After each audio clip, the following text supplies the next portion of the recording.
네, 정치 현장에서 한 걸음 떨어져 보다 객관적이고 분석적인 시선으로 정치권의 쟁점을 들여다봅니다. 정치 외전 홍익표 전 더불어민주당 의원, 조혜진 전 국민의힘 의원 두 분 모셨습니다. 어서 오십시오. 반갑습니다. 예, 반갑습니다. 네, 올해 연말 마지막 방송까지 또 이렇게 나와주셔서 대단히 감사합니다. 바로 이슈 들어가도록 하겠습니다. 경찰이 강선우 의원의 1억 공천 헌금 의혹 수사를 시작을 했습니다. 민주당은 감찰에 착수를 했고 국민의힘은 특검까지 언급을 하면서 공세를 펴고 있습니다. 논란의 이제 당사자인 김경 서울시 의원은 1억 원을 주지 않았다고 입장을 밝혔고 강선우 의원은 받았다. 이렇게 서로 이제 엇갈린 주장도 나오고 있고 박수현 민주당 의원은 현재 민주당이 좀 멘붕 상태다 이런 이야기들도 했는데 이번 사태의 충격과 파장이 내년까지 이제 이어질 것 같고 이게 어디까지 좀 이어질지 그리고 이번 사태의 포인트를 어디에 맞춰서 지금 보고 계신지 먼저 자당이신 홍익표 의원님부터 들어볼까요? 네, 어쨌든 이 사안은 매우 민주당 입장에서는 좋지 않은 사건이라고 생각을 합니다. 누구보다도 중요한 국민으로부터 선택받는 선거 과정에서 공천 과정에 금품이 오고 갔다는 것 자체는 매우 부적절하고요. 네. 돈을 받았냐, 누가 받았냐, 또 돌려줬냐, 안 돌려줬냐 이걸 다 떠나서 가장 문제가 되는 것은 바로 그런 금품을 제공했다고 하는 당사자인 김경 시의원이 공천을 받았다는 사실이 매우 나쁩니다. 네. 일단은 첫 번째는 그 당시에 부동산 투기 다주택자로 인해서 아마 공천 배제 대상이 네. 1차적으로 됐던 것 같고요. 두 번째는 그 과정에서 어쨌든 금품 수수를 보좌관한테 줬다든 누구한테 줬든 간에 금품을 주면서 뇌물성을 준 거 아니겠습니까? 그랬다면 그 사실을 인지한 강선우 의원이나 김병기 당시 공관위 간사는 컷오프를 시켰었어야 돼요. 이걸 컷오프 시키지 않음으로 인해서 이 모든 문제가 공천 뇌물 파동으로 지금 확산됐다고 생각을 합니다. 네. 당이 윤리심판을 통해서 조사를 하겠다고 하지만 이것은 윤리심판원으로 사실관계를 밝히기엔 매우 제한적이라고 보고요. 빠른 시일 내에 수사기관이 이미 서울시경에서 수사에 착수했기 때문에 빠른 시일 내에 수사해서 진실 여부를 가리고 그에 따른 합당한 법적 책임을 지는 것이 맞다고 보입니다. 네, 당시 김병기 간사와 강선우 의원 간의 녹취를 들어보면 김경 서울시 의원에 대한 컷오프는 그렇게 갈 분위기였는데 다음 날에 단수 공천으로 간 그 배경에 대해서는 좀 지켜봐야 된다는 입장이실까요? 그게 제일 핵심이라고 봅니다. 사건은 뭐냐면 김경 시의원 당시 후보자가 컷오프 대상이었는데 그 다음날 단수 공천을 받았다는 거거든요. 네. 자, 그러면 뇌물 1억 원을 되돌려줬냐 안 돌려줬냐 문제가 아니라 어쨌든 컷오프 당사자가 어떤 과정으로 누구에 의해서 어떤 절차적 정당성을 갖고 공천을 받게 됐느냐. 그리고 1억 수수 자체를 알고 있었잖아요. 김병기 간사, 네. 당시 간사가. 네. 그렇다면 다른 공관위원들한테 그 사실을 알려주는 게 맞았다는 겁니다. 그래서 컷오프 시켰어야 되는데 그러지 못함으로 인해서 이것이 공천 뇌물 파동이라는 새로운 제2의 파장으로 확산됐다고 생각합니다. 네, 두 사람의 녹취록을 보면 김경 서울시 의원에 대한 컷오프가 거의 이제 가는 분위기였는데 다음 날 어떻게 반전이라고 해야 될까요? 그렇게 이제 어떤 결과는 나왔습니다. 예. 어떻게 보셨습니까? 관심 있는 국민들 뉴스 보면은 대략 이제 실체가 짐작은 갈 것 같아요. 공관위 민주당 서울시당 공관위에서 공천 기준에 의해서 네. 부동산 문제라든지 여러 가지 결격 사유 때문에 컷오프로 잠정적으로 이제 결론을 내려놨는데 그 소식을 알고서 이제 이렇게 어떤 작업이 이루어져 가지고 강선우 의원이 공천을 사실상 좌지우지하고 있는 김병기 당시 시당공천위원회 간사한테 업소를 해서 결국 이제 공천 달라는 이야기였겠죠. 사태가 이렇게까지 됐는데 이거는 공천을 주는 거 말고는 다른 방법이 없다. 근데 이미 공천위원회 안에서는 그냥 경선도 아니고 아예 이거는 배제 대상이다라고 결론을 내려놓은 상태니까 그걸 뒤집으려면은 간단한 일이 아니죠. 그러니까 거의 업소하고 울다시피 하고 살려달라는 표현까지 하지 않습니까? 그래서 그게 어떤 영향을 줬는지 모르겠지만 결과적으로는 컷오프 될 사람이 단수 공천 받아서 당선되는 그런 일이 벌어졌고 그 과정에서 있었던 일이 법적으로는 굉장히 중대한 범죄가 될 수 있어서 민주당이 내부 조사는 우리 홍 의원님 말씀처럼 무슨 강제 조사권이 있는 것도 아니고 하기 때문에 네. 민주당이 이 사태를 얼마나 엄중하게 보고 있는가 또는 국민의 눈높이에 맞춰서 이 사건을 처리할 의사가 있는가라는 그런 의지를 보여주는 측면은 있지만은 네. 사건의 실체를 규명하는 거는 결국은 이제 경찰에서 해야 되고 경찰에서도 만약에 민주당 입장에서 정부 입장에서 이걸 파장을 최소화하려면은 빨리 수사하고 빨리 실체를 규명해가지고 뭐 기소를 하든지 해야지 이걸 질질 끌게 뭐 봐준다든지 이렇게 눈치 본다든지 질질 끌게 되면은 결과적으로 그 때문에 민주당이나 정부는 더 많은 상실을 입게 될 것이고 그게 나중에 뭐 제대로 수사가 안 돼서 특검으로까지 넘어가게 된다고 하면은 네.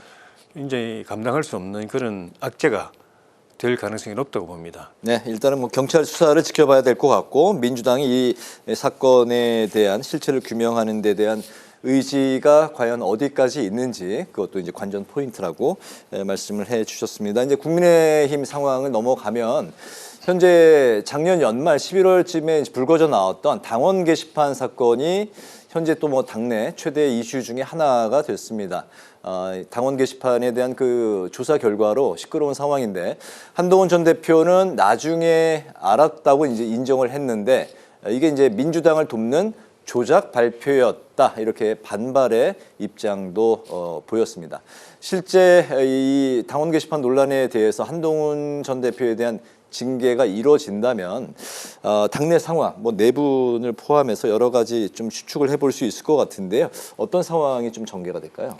만약 저는 징계감은 아니라는 것이 정치 도의상으로는 문제가 있고 네. 당원과 국민들 앞에 진솔하게 사과하고 또 정치적 책임을 져야 될 부분은 있지만 징계감이란 아니라고 보는데 징계까지 진행이 된다고 하면은 네. 지방선거 앞두고 당이 굉장히 내부 분열로 인해서 어려움을 겪게 될 가능성이 많다고 봅니다. 그런 측면에서 사건 지금 대략 이제 실체가 드러난 셈인데 이런 정도면은 한동훈 대표가 1년 전에 이 사건 처음 불거졌을 때 지금 했던 이야기 그대로 하고 진솔하게 인정하고 책임지는 태도를 보였으면은 아무 문제도 안 됐을 거라고 저는 생각을 해요. 예. 잠시 조금 그 비판받는 걸로 끝났을 텐데 그거를 여기까지 이렇게 끌고 온 데는 한동훈 대표의 좀 불찰, 과실도 좀 크다고 봅니다. 그 때문에 본인도 그때에 비하면 너무나 어려운 정치적 부담으로 지금 몰리게 됐고 예. 당도 굉장히 지금 이 때문에 내부 분열, 자중 질환이 일어나고 있으니까 당도 어렵게 만들었거든요. 그래서 지금 이제 기왕 이제 여기서 이제 매듭을 지어야 되는데 지금도 한동훈 대표는 일정 부분 인정하면서도 또 그거를 또 상대편의 어떤 비판, 공격 이런 쪽으로 사족을 다는데 네. 설령 그런 속으로 그런 생각이 있다고 하더라도 또 상대편에서 그런 생각을 의도를 갖고 있다 하더라도 본인은 그냥 깨끗하게 미안하고 하고 사과하는 것이 더 명분이지 않겠는가. 또 그렇게 하고 우리 당 지도부도 네. 그런 부분에 대해서 그 강성 지지자들은 또 징계하라고 이렇게 밀어붙일지 몰라도 네. 대승적으로 끌어안고 품고 지방선거 승리를 위해서 한동훈 대표도 할 수 있는 역할이 저는 간단치 않다고 보거든요. 작지 않다고 보거든요. 네. 그런 역할을 할 수 있도록 길을 터주는 것이 우리 당원들이나 또 지지자들이 보는 그냥 일반적인 기대가 아닐까. 그런 쪽으로 잘 좀 매듭이 지어졌으면 좋겠습니다. 네, 당원 게시판 가족이 작성한 거에 대해서 이제 1년여 만에 사실상 인정을 했는데 사과는 아직까지 나오지 않았는데 거기까지 이제 가야 된다라고 이제 말씀을 하신 것 같습니다. 이 사안은 여기서도 몇 번 다뤘던 것 같아요. 네. 제가 몇 번 동일하게 그때마다 얘기했던 거는 어쨌든 이것은 윤리 징계 대상은 아닙니다. 당원 게시판에 그것은 자유롭게 의사를 표시하는 거기 때문에 네. 거기서 허위 조작, 명예훼손이나 이런 게 이루어지지 않는 한 비난성 어떤 게시글을 올렸다고 해서 그걸 징계한다? 그건 그 게시판의 운영 취지와 맞지 않은 거죠. 예. 그리고 그것은 비공개 그 어떤 무기명을 전제로 한 거기 때문에 그걸 조사하는 것도 적절치 않습니다. 근데 어쨌든 결과적으로 그 조사가 이루어졌고 당시 조사 이전에 한동훈 당시 대표의 가족이라는 의구심이 제기가 됐어요. 그렇다면 한동훈 대표는 이 정치를 자꾸 윤석열 대통령과 한동훈 전 대표의 공통점이 있다면 정치를 법으로 하려고 그래요. 법 이전에 정치적으로 책임을 져야 될 부분과 어떤 이 정치적으로 수습해야 될 사안들이 있는데 이것을 법적으로 뭐가 문제냐? 법적으로 문제 없어요. 맞아요. 그러나 본인이 당대표였고 당대표의 가족들이 비정상적인 남의 가족이지만 다른 사람의 아이디를 차용해서 다량의 문자 게시판 게시글을 통해서 비난성 글을 올렸다는 것 자체는 적절치 않은 거죠. 그렇다면 네. 그 즉시 자신의 가족들에게 확인해서 그래 맞다면 일부 가족들에게 부적절한 일이 있었는데 그것은 바로잡도록 하겠다. 그것은 적절치 못했다고 생각한다. 그리고 덮었었어. 그때 빨리 수습을 했었어야 되는 건데 이렇게 끌고 오는 해서 장동혁 대표는 그 정치보복, 자신의 정적을 보복하려고 하는 속 좁은 지도자가 돼버리고 한동훈 대표는 자신의 가족의 어떤 비위를 끝까지 숨기고 은폐하려고 했던 비겁한 정치인이 돼버리는 거예요. 이게 둘 다 패자가 되는 거죠. 여기서 중단시키는 게 서로에게 도움이 된다 생각합니다. 알겠습니다. 이번엔 이해운 기획예산처 장관 후보자 이슈로 넘어가겠습니다. 국민의힘이 이제 청문회에서 이 후보자에 대한 낙마를 벼르고 있고 여당은 대통령의 판단을 믿는다. 이렇게 입장을 밝혔습니다. 청와대는 최종 판단은 국민의 몫이다. 여론이 중요하다. 이런 입장도 밝힌 상황입니다. 이해운 후보자 인사청문회가 이제 곧 신년에 열리게 될 텐데 미리 보는 인사청문회 어떻게 전망하십니까? 처음 이 발표 났을 때는 저는 물론 이제 임명권자가 어떤 정략적인 의도를 가지고 있는지 뭐 나름 또 짐작이 안 되는 바는 아니지만은 네. 어쨌든 잘하면은 나름 또 의미 있는 인사가 될 수도 있겠다는 생각이 들었는데 네. 물론 그 과정에서 뭐 좀 미진한 문제 있는 부분도 있었습니다만은 기왕 그런 결단을 했으면은 잘 되기를 바랬는데 정말 2, 3일 사이에 벌어지고 있는 걸 보면은 결론적으로 청문회가 굉장히 어렵게 되겠다. 그리고 통과 이재명 정부는 다수 의석을 갖고 있으니까 야당이 반대해도 뭐 임명을 하겠죠. 뭐 의석하고도 사실 관계는 없고 뭐 청문회 보고서 채택은 의석 가지고 이제 할 수 있습니다만 어쨌든 간에 그냥 임명을 할 것 같습니다만은 후보자가 그 과정에서 굉장히 큰 상처를 입고 네. 취임할 가능성이 우려가 되고 그 다음에는 취임하고 나서도 국민들이 정파적으로 어느 쪽에 쏠리지 않은 국민들이 기대했던 그런 것들을 제대로 못할 가능성도 좀 있어 보인다. 그거는 대통령 본인이 이 이해운 후보를 제대로 지금 예우를 못하고 있다는 일단 느낌이 들어요. 대통령이 이해운 후보자를 예우를 해야 되는데 그걸 예. 못하고 있다? 예. 그러니까 보수 정치인이잖아요. 네. 그것도 강성 보수 정치인이었는데 실력과 경륜과 그 전문성이 뛰어나기 때문에 새 정부 경제 회생을 위해서 도움을 받기 위해서 데려온다는 거였잖아요. 네. 그럼 나머지 리스크는 대통령이나 정부가 이미 다 점검하고 검증하고 알고서 데려온 거잖아요. 네. 그럼 나머지 리스크는 그거 안아줘야죠. 네, 윤 전 대통령에 관한 여러 가지 일들의 그 과거의 그런 일들을 것들에 대해서도 본인이 직접 해명해야 된다. 이 부분을 말씀하시고 그렇죠. 대통령이 말하자면 그 그게 후보자한테 예우를 제대로 못한 거다. 예, 후보자한테 그건 자아 비판시킨 거잖아요. 대중 앞에 공개적으로 공개 전향서 쓰세요. 이 말이잖아요. 네. 그렇게 해가지고 이거는 정말 인재를 데려가가지고 보호하는 입장이 전혀 아니고 정치적으로 계속 어렵게 만드는 거고 그 때문에 이 후보자는 본인이 30년 이상 정치해오면서 지켰던 노선을 며칠 사이에 지금 바꾼 사람처럼 보이잖아요. 그러면 정치인이라는 건 이념과 가치가 중요한데 그걸 저렇게 바꾸는 것 같으면은 정책적인 소신이야 하루아침에 바뀔 수 있겠네. 이런 생각을 갖게 되지 않습니까? 그러면은 굳이 보수 경제 전문가를 데려갈 이유가 없는 거죠. 그냥 민주당 안에서도 민주당하고 코드 맞은 이재명 대통령하고 코드 맞은 경제 전문가들 얼마나 많은데 그 사람들 데려가지 데려가가지고 결국 그래서 보완제로 이용하지 않고 민주당하고 코드 맞춰가지고 하게 만들 것 같으면 뭐하러 들어갑니까? 그럼 계엄과 관련한 입장 표명이 따로 필요하지가 않았던 건가요? 그거는 대통령이 할 이야기죠. 왜 데려왔느냐. 그 부분에 대해서 본인이 대통령이 아니라? 어떻게 생각했길래 데려왔느냐 그걸 대통령이 설명해 줘야지. 네. 당신이 자아 비판해라. 과거의 말 뒤집어라. 국민들한테 죄송하다고 사과해라. 그거 요구하면 그러면 알겠습니다. 그건 후보자 몫이 아니라 지명을 한 사람의 몫이다. 예. 알겠습니다. 인재를 데려왔는데 예우를 제대로 못하기 때문에 좀 일이 좀 불거지고 커지고 있다. 그래서 이제 청문회가 더 좀 이렇게 거칠어질 것 같다 이렇게 말씀하셨는데요. 근데 그건 좀 동의하기 어렵습니다. 왜냐하면 그건 물론 뭐 대통령실에서도 그 해명을 했죠. 대통령실은 뭐 민주당이 집권했다고 해서 그 우리 사회가 전부 다 파란색이 돼야 되느냐? 우리 사회는 빨간색도 있고 파란색, 뭐 노란색도 있고 여러 가지 다양한 색깔들이 있는 거 아니겠습니까? 대통령도 그런 얘기를 했잖아요. 다 네. 섞으면 검은색이 돼버린다 이러면서요.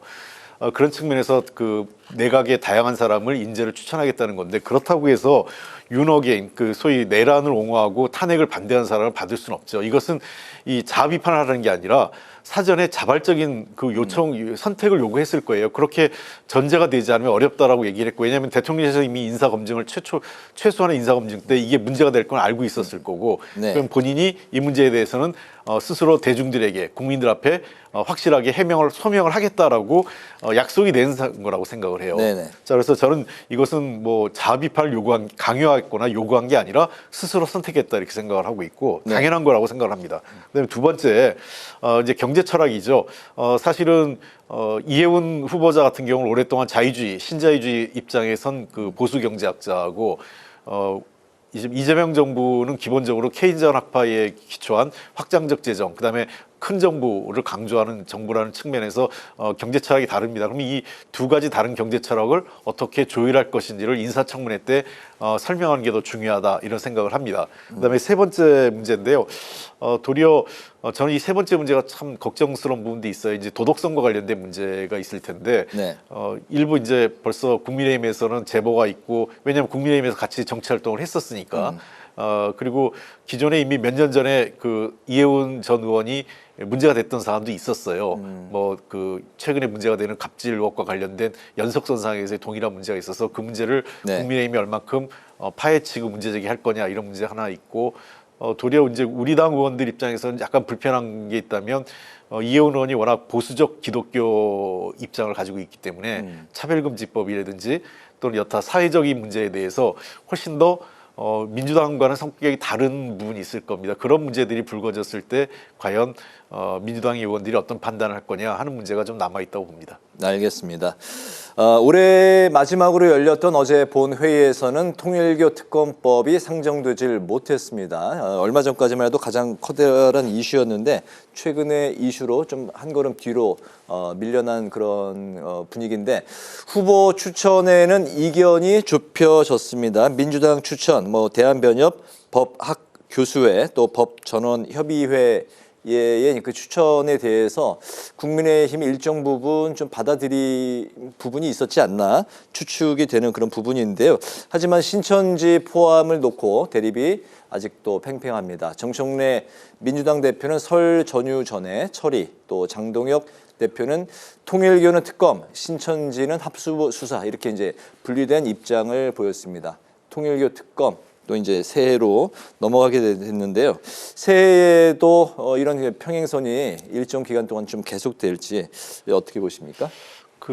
일단은 민주당 상황 때문에 좀 늦어질 것 같습니다. 원내표가 공석이 되면서 이 네. 문제를 주도적으로 끌어가야 될 협상의 그 당사자가 없어져 있거든요. 그래서 당장 1월 11일 차기 원내대표가 선출되기 때문에 1월 11일 전에는 진전이 쉽지 않아 보이고요. 또 두 번째는 1월 11일 이후에도 원내대표가 되자마자 이 협상을 하는 것도 좀 그렇기 때문에 네. 1월 중순 정도로 밀려버리지 않을까 이런 걱정이 하나 됩니다. 두 번째는 이 분야에 대해서 그러니까 일단 어쨌든 수사 주체에 대해서는 합의가 이루어졌는데 수사 범위와 대상 갖고는 지금 서로가 이견이 있어요. 저는 한 발짝씩 물러났으면 좋겠다 생각입니다. 민주당은 통일교와 신천지를 얘기하는데 그 국민의힘의 주장을 받아서 통일교로 제안해서 하고 신천지는 합수보 난에 넘겨주는 게 맞다고 보고 네. 마찬가지로 국민의힘도 이번 문제에 대해서는 통일교의 정치권 로비나 어떤 그 뇌물 뇌물 이런 거에 국한해서 수사를 하고 민중기 특검에 대해서는 일단 그 공수처나 국수본에 수사를 좀 지켜본 다음에 이후에 판단하는 게 어떨까. 그래서 서로 하나씩 양보했으면 좋겠다는 거예요. 그러니까 민중기 특검 문제는 사실 통일교하고 직접적으로 연관되어 있는 사안은 아니기 때문에 네. 우리 정치에서 특정 종교가 불법적인 로비나 어떤 정치인을 대상으로 하는 다양한 어떤 불법적인 접근을 했다는 것을 이번에 한번 제대로 정리하자는 차원에서 통일교 특검으로 좀 국한해서 서로가 하나씩 양보를 했으면 어떨까 합니다. 그 수사 대상과 범위에 대해서도. 알겠습니다. 후보 추천이 이제 이견이 좀 좁혀진 상황으로 알려지고 있는데 대신에 그 민주당도 통일교는 이번에는 특검에 좀 이제 국한하는 그런 쪽으로 양보를 했으면 좋겠다 바람을 말씀하셨네요. 조금 혼란스럽습니다. 사실은 지금 사건 진행 상황을 보면은 오늘까지는 특검이 출범해야 되거든요. 근데 지금 정청래 대표 이야기로도 설 전까지 하겠다. 네. 제가 볼 땐 그게 민주당의 저 생각으로는 그게 제일 빠른 시점을 잡은 것 아닌가. 어쩌면 그거보다도 빨리 되면 그때까지 되고 그 이후로 넘어갈 가능성도 있지 않을까 그런 생각이 드는 게 당장 신천지 그 사건 같은 경우에 대통령은 검경 특수본 그 합수본으로 넘기라고 이야기하고 있는데 이런 민주당은 지금 계속 그 특검에 그것도 집어넣자고 이야기를 하고 있고 이런 게 사전에 조율이 통상적으로는 조율하고서 말이 나오거든요. 네. 대통령 말 한마디가 굉장히 중요한데 대통령이 딴 이야기하고 당에서 딴 이야기하는 거는 서로가 이거 그냥 소통이 안 됐어라기보다도 이렇게 해서 저 시간을 계속 끄는 것 아닌가 하는 그런 의심이 들 만큼 상식적으로 이해가 안 돼요. 예. 그래서 결과적으로는 대통령 생각이 뭐 어떤 의도였든 간에 결과적으로 그게 저는 맞다고 보거든요. 그래서 통일교 특검은 통일교 관련된 부분에 집중하고 신천지는 그 검경특수본에서 하고 네. 거기서 만약에 결과가 또 미흡하면은 뭐 특검을 다시 하든지 그렇게 하는 것이 맞고 그렇게 일단 법률권 안에서 당청 간의 의견 조율부터 빨리 해가지고 네. 그렇게 당이 그 방향으로 민주당이 그 방향으로 가면은 국민님하고 합의하는 것도 그렇게 뭐 그 설 전까지 갈 필요 없지 않나 싶습니다. 알겠습니다. 예. 네. 아무 잘못하면은 일부 사건은 아예 공소시효가 지나가지고 합의해도 수사 자체가 불가능해가지고 그냥 훌훌 날아가 버리는 범죄가 훌훌 날아가 버리는 그런 상황이 올 수 있는데 그러면 국민들이 뭐라고 그러겠습니까? 네. 알겠습니다. 이번 통일교 특검은 통일교에 좀 국한해서 수사의 속도를 내면 좋겠다는 두 분의 이제 바람이었고요. 2025년 첫날부터 오늘까지 국회가 대치로 시작해서 대치로 끝났습니다. 이제 올해 몇 시간 남지 않았는데요.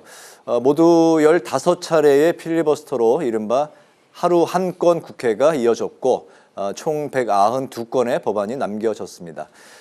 새해에도 국회 전망이 여야 협치 간의 그런 정치, 전국이 이어질지에 대한 그리 이제 낙관적이지 않은 분위기가 이어지고 있는데요. 올 한 해 두 분의 총평과 또 새해 당부를 드리면서 마무리를 하도록 하겠습니다. 네, 어느 분부터 좀 들어볼까요? 예, 조 의원님부터 들어볼까요? 예, 일단 그 형식상으로는 연말 연초에 그냥 위법한 계엄으로 인해서 큰 정치적인 혼란이 왔고 그 때문에 국민들도 혼란과 또 불안 이걸 겪고 가뜩이나 좀 어려웠던 또 경제도 상당히 좀 더 어려움이 가중된 그런 측면이 있는데 네.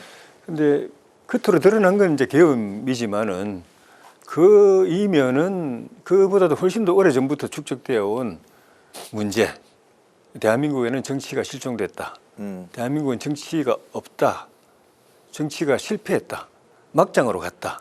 라는 그 토양 위에서 이런 조짐이 계엄이라는 걸 통해서 이렇게 터졌을 뿐이지 그 이전부터 그냥 치고받고 싸우고 뭐 이게 국회가 아니었지 않습니까? 치고받고 사는 게 몸싸움 했다는 게 아니라 서로 양극단으로 대결하고 네. 힘으로 밀어붙이고 하면서 그 여파로 윤석열 대통령이 잘못 판단한 거지만은 이런 초유의 계엄 사태까지 생겼고 그로 인해서 이런 정치 혼란이 왔는데 그런 정치가 제대로 개선이 되지 않으면은 그러니까 죽은 정치가 살아나거나 네. 또 그 정치가 정상화되거나 그렇게 하지 않으면은 이런 계엄까지는 아니지만은 이런 정치적 혼란, 그 국민들을 걱정 끼치고 그 국정이 어려워지고 하는 거는 올해도 내년에도 계속될 가능성이 있어서 그 계엄 후유증을 다 수습하는 것도 중요하지만은 이를 막장으로 간 정치를 어떻게 살려내느냐가 네.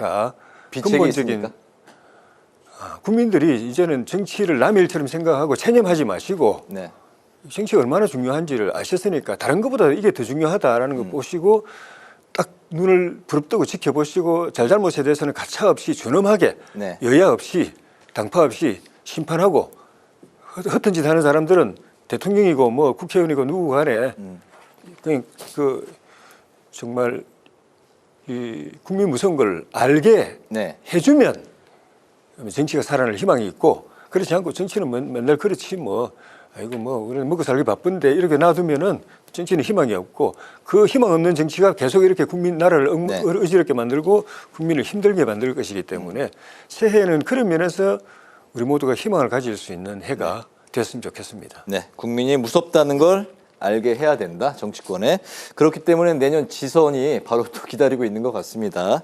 네, 어떤 당부와 또 새해 또 말씀을 해주실까요? 네, 저는 뭐 대한민국은 정치보다는 국민들께서 훨씬 훌륭하시다 생각을 합니다. 그 비상계엄과 내란 과정에서 우리 국민들이 보여준 성숙한 민주주의 의식이 대한민국을 바로잡았다고 생각을 하고요. 특히 그 과정에서 보여준 우리나라의 그 회복 탄력성. 이 그 국가 역량이었다고 생각을 합니다. 민주주의도 회복됐고 민생 경제도 물론 여러 가지 그 삶의 고달픔이 있지만 많이 개선되지 않았나 이런 생각을 하고 있습니다.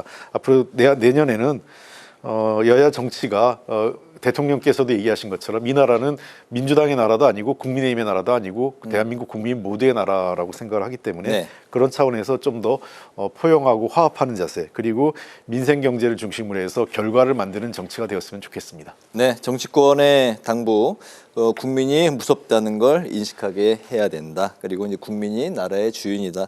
두 분이 뭐 같은 맥락의 말씀을 올해 마지막 총평으로 해주셨습니다. 올 한 해 정치 내공이 느껴지고 또 차분하면서도 예리했던 논평 들려주신 두 분께 진심으로 감사 말씀드립니다. 새해에도 수준 높은 논평 계속해서 부탁을 드리겠습니다. 두 분 오늘 이제 몇 시간 남았는데요. 마무리 잘 하시고 새해 또 건강한 모습으로 뵙도록 하겠습니다. 오늘 말씀 고맙습니다. 예, 고맙습니다.